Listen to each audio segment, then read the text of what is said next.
आप सभी का स्वागत है एमएस इंस्टीट्यूट में। तो फ्रेंड्स, आज के क्लास में मैं आप सभी को बताने वाला हूं क्लास 11th मंथली एग्जाम अक्टूबर के लिए फिजिक्स यानी भौतिकी का ओरिजिनल क्वेश्चन पेपर का आंसर की। ठीक है, तो आप सभी फ्रेंड्स अगर क्लास 11th में है और अगर आपका फिजिक्स का एग्जाम है तो आज के क्लास को आप सभी भूल से भी मिस नहीं कीजिएगा, लास्ट तक देखिएगा और एक एक क्वेश्चन को आप सभी याद कर लीजिएगा। ठीक है, अगर आप सभी को बेहतर एग्जाम देना होगा तो ये क्वेश्चन आप सभी याद करके ही जाइएगा, क्योंकि आपके एग्जाम में जो क्वेश्चन आएंगे तो सेम इट इज यहीं से क्वेश्चन आएंगे। ठीक है, तो देखिए फ्रेंड्स, पूछा गया है आपके स्क्रीन में पहला क्वेश्चन कि विद्युत चुंबकीय तरंग सिद्धांत का प्रतिपादन किया था। तो आपको याद रखना है, जो विद्युत चुंबकीय तरंग सिद्धांत का प्रतिपादन किए थे तो माइकल फैराडे जी ने किए थे। ठीक है, राइट आंसर सी हो जाएगा। और हाँ, अगर आप सभी चैनल से नए जुड़ रहे हैं तो चैनल को सब्सक्राइब करके बेल आइकन प्रेस जरूर कर लीजिएगा, क्योंकि आप सभी का फाइनल बोर्ड परीक्षा का तैयारी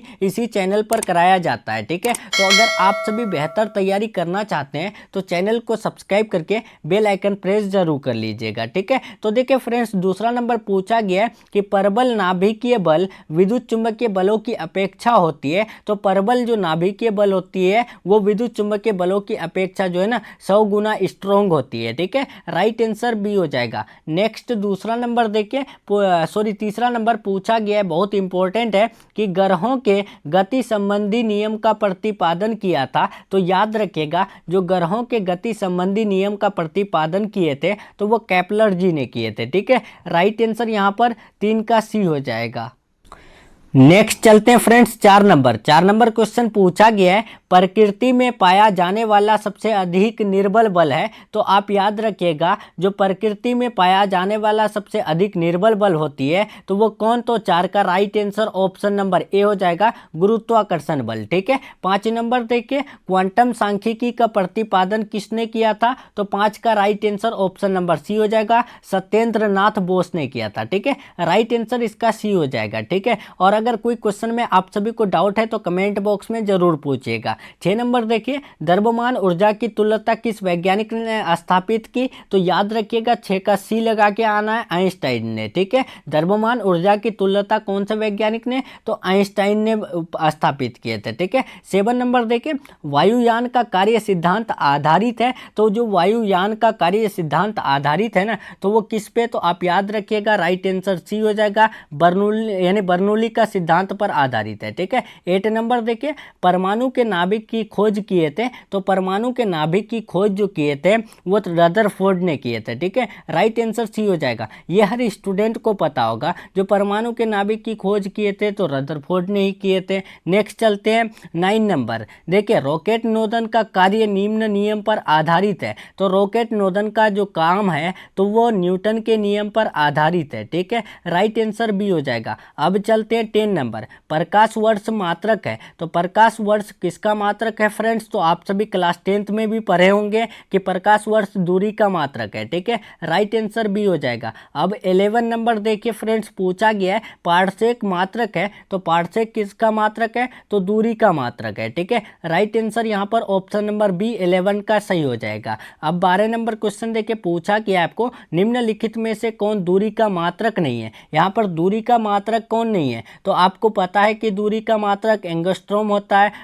यानी फर्मी होता है, उसके बाद पारसेक होता है। ठीक है, और प्रकाश वर्ष भी होता है, लेकिन जो बोर्न है ये बोर्न नहीं होते हैं। ठीक है, राइट आंसर सी हो जाएगा। अब 13 नंबर देखिए, चाल समय ग्राफ ढाल का प्रदर्शित करता है। देखिए, जो चाल समय ग्राफ का जो ढाल होता है ये क्या प्रदर्शित करता है, क्या दर्शाता है। तो ये जो है ना त्वरण दर्शाता है। ठीक है, राइट आंसर 13 का बी हो जाएगा। अब चलते हैं 14 नंबर फ्रेंड्स, पूछा गया है वेग अथवा चाल का मात्रक है। तो वेग अथवा चाल का जो मात्रक होता है मीटर पर सेकेंड स्क्वायर होता है। ठीक है, क्या होता है, मीटर पर सेकेंड स्क्वायर जो है वेग अथवा चाल का मात्रक होता है। अब 15 नंबर देखिए, MKS पद्धति में त्वरण का मात्रक होता है। त्वरण का मात्रक बताना है आपको MKS पद्धति में। तो 15 का राइट आंसर यहाँ पर सी हो जाएगा, मीटर पर सेकेंड स्क्वायर। ठीक है, अब 16 नंबर देखिए, ध्वनि का तारत्व निर्भर करता है। तो ध्वनि जो साउंड का तारत्व निर्भर करता है तो वो किस पर। तो याद रखिएगा 16 का right answer option number B हो जाएगा,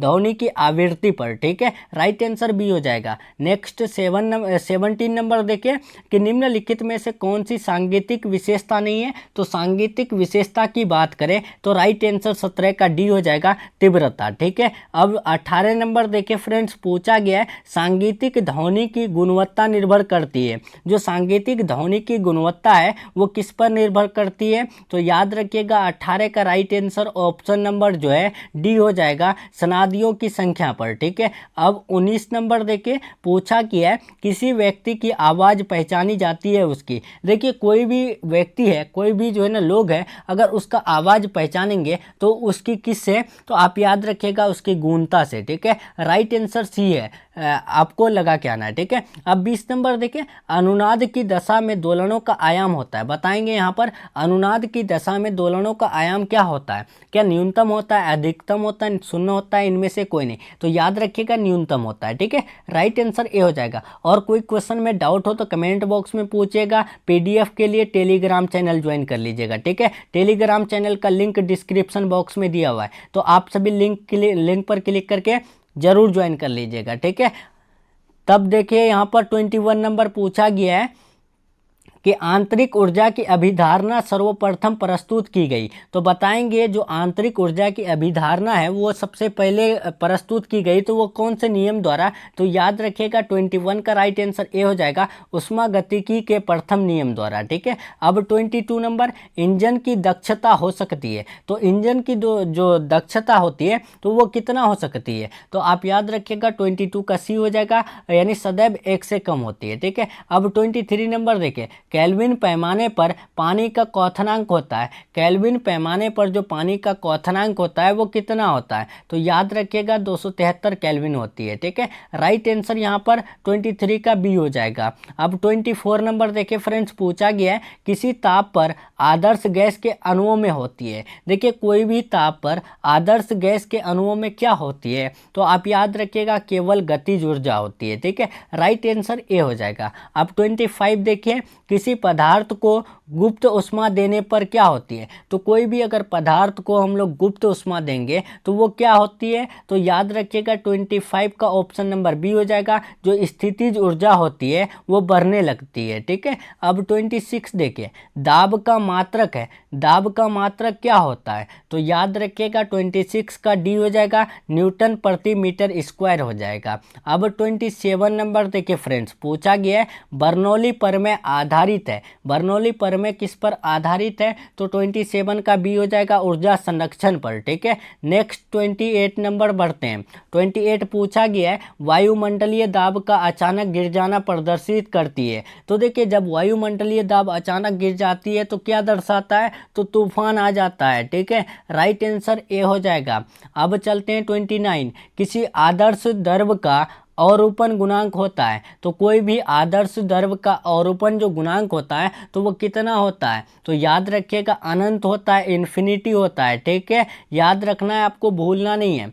और चैनल से नए जुड़ रहे हैं, चैनल को सब्सक्राइब करके बेल आइकन प्रेस जरूर कर लीजिएगा। इसके बाद आप सभी को जो है ना सब्जेक्टिव क्वेश्चन का क्लास मिलने वाली है। तो देखिए पूछा गया पृथ्वी के किस बिंदु पर गुरुत्वाकर्षण नहीं होता है। तो पृथ्वी के कौन से बिंदु पर जो है ना गुरुत्वाकर्षण बल नहीं होता, ग्रेविटेशनल फोर्स नहीं होता है। तो याद रखिएगा पृथ्वी के केंद्र पर। ठीक है, राइट आंसर डी हो जाएगा। तो चलिए फ्रेंड्स, आपको जो 30 क्वेश्चन पूछे जाएंगे क्लास 11th फिजिक्स का वो मैं आप सभी को कंप्लीट करा दिया। ठीक है, क्लास कैसा लगा कमेंट में जरूर बताइएगा। वीडियो पसंद आए तो लाइक करके अपने दोस्तों में शेयर कर दीजिएगा। ठीक है, और आप सभी जो है ना कमेंट में जरूर बताइएगा अगर आप सभी को कोई भी क्वेश्चन में डाउट हो तो। ठीक है, और टेलीग्राम चैनल ज्वाइन कर लीजिएगा फ्री पीडीएफ के लिए और इसका आंसर की के लिए। ठीक है, मिलते हैं हम लोग नेक्स्ट क्लास में नेक्स्ट टॉपिक के साथ। तब तक के लिए अपना ख्याल रखें और अपना स्टडी को बेहतर करें। ठीक है, take care, thanks for watching.